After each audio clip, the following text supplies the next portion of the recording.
Hey y'all, I'm back and I have more of your paranormal stories that I'm so nervous but honestly so excited to read. These ones just seem insane. We're gonna hop right in because the first story says, Will's 100% true family horror stories. Number 1, new house, old shit. Like I have to read this. Hey Courtney, hey community. After watching a bunch of your videos, I've been inspired to share some paranormal stories concerning myself and my family. I'll start light and we'll go from there. New house, old shit. When I was in about 4th or 5th grade in about 2000 or 2001, my mom moved myself and my sibling into a new house. I remember my mom telling us a story about the previous owner, a story shared with her by the realtor before she bought the house. It went like this. The previous owner was an older but not old white man. He lived there alone and was a skeptic. Apparently, his realtor told him some stories about the house before he moved in. He didn't believe them until the night the house made him. Voices could be heard in the walls at night just after the temperature dropped. The previous owner, a skeptic, heard these voices and ignored them. When the temperature dropped, he always fixed it. The house only got colder and the voices only got louder. One night, he could take no more of the voices, but refused to believe that he wasn't alone. He grabbed a sledgehammer and put a hole in one of the walls. The voices grew louder, but he saw nothing until he stuck his head into the hole and saw maybe hundreds of orbs. These were the source of the voices. He yelled and yelled because they couldn't be real. He started swinging at the orbs, nothing. He could feel them, but he couldn't hit them. He lost his mind and moved out as quick as he could. Why did you move in? I don't think my mom believed that story, and neither did we. I feel like the house knew, as the second we began to voice our criticism, we began hearing sounds. We didn't hear voices, but we heard something in the bathroom. My mom told us to stay put as she went and investigated the bathroom. We heard her screaming and cussing. Unsure of what was in there, we ran and joined her. I remember just seeing something collapse into the now brown bathtub. My mother kept telling us to stay back, but we didn't. We got to the tub, we saw before our eyes the entire tub filled up with shit. It wasn't liquid, it wasn't diarrhea, it wasn't the sewers. There were just big, full turds of various sizes and colors emerging through the hole in the tub's drain. Shut up! By this time, my mom was somewhere between pissed off and grossed out as she was trying to figure out whatever was in the tub. Her eyes were just barely open. She couldn't even yell at us. She could barely speak each time she told us to leave the bathroom, and her voice got quieter and hoarser. We finally left her in the bathroom, and by the time we did, the tub was overflowing with turds. I swear it was roaring. Roaring is diabolical. To say my mom was unhappy is an understatement. We weren't allowed anywhere near that bathroom for a while. We also heard the voices at night, and I still remember it almost feeling like ice when the temperature dropped at night. We did not investigate. My mom simply moved us out of there after a short while. I don't think we even finished fully unpacking. Okay, ghost poop was the absolute last thing I would have expected from that story. Ghost poop. And normally I skim them, but given the title, I was like, oh, this is like gonna be good. I don't even have to skim it. Now I kind of wish I did. And they have another story. If this is about more ghost poop, you're done. This says Will's 100% true family horror stories number 2, the Native American in my dad's house. I told a story about my mom, and now here's one about my dad. Both my parents loved unique works of art. My mom likes Bob Marley posters and Salvador Dali recreations, while my dad liked paintings of Black Jesus and hip-hop legends along with statues. One day, my dad bought the red wooden statue of a Native American man. I hated it instantly. It made me uncomfortable. My dad had it put in front of his front door to greet visitors. The problem is, I had the perfect view of it from my bunk bed. Bedtime sucked as I felt the damn statue watching me and my brother.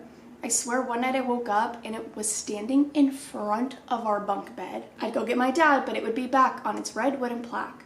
This happened a lot. I'd get up to pee and see that damn statue standing in my dad's living room.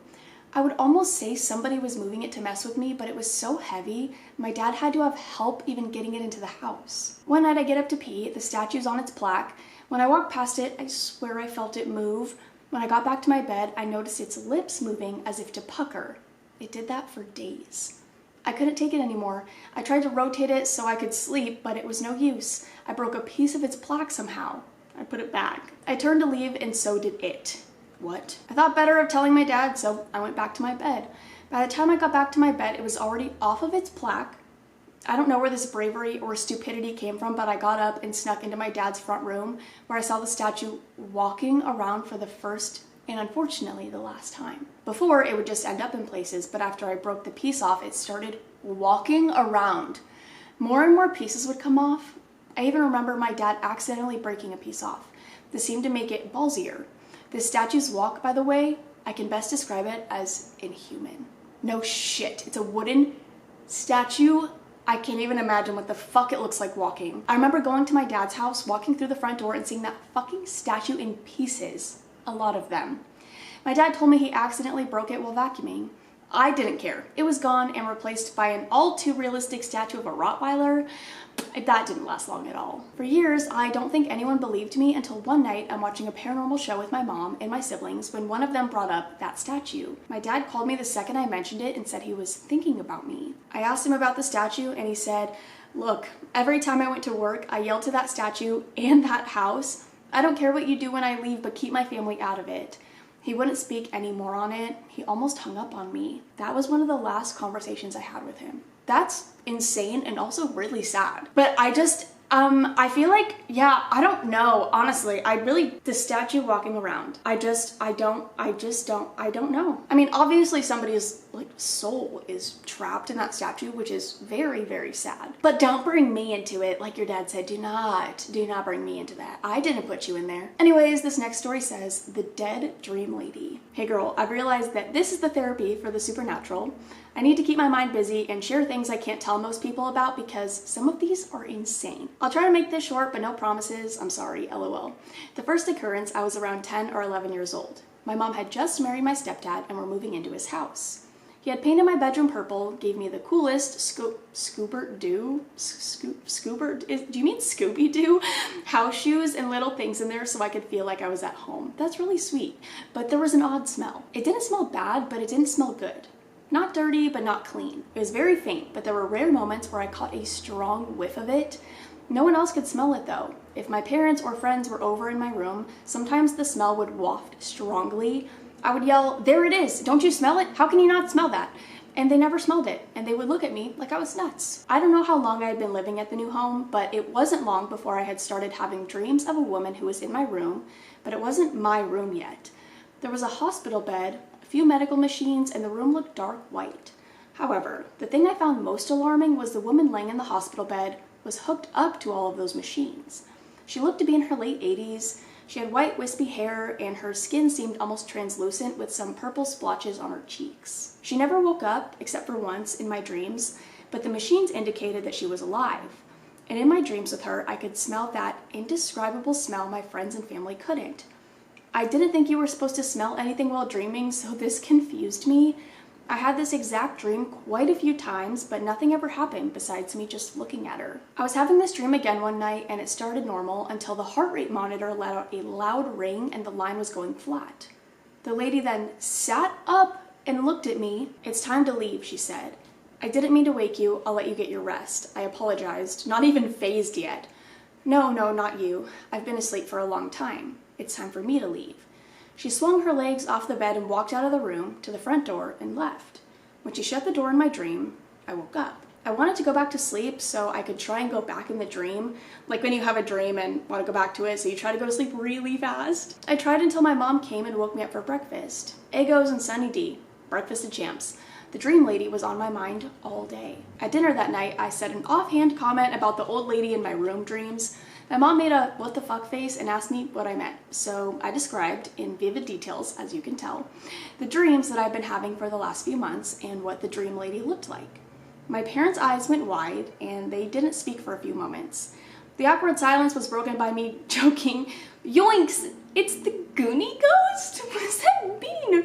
Scooby-Doo quote because it was my hyperfixation and I say weird things when I feel tension, but as it turns out, I was kinda right. They then explained how in my stepdad's previous marriage, his now ex-mother-in-law got very sick towards the end of that marriage. She had home healthcare aides and my stepdad's wife also helped take care of her.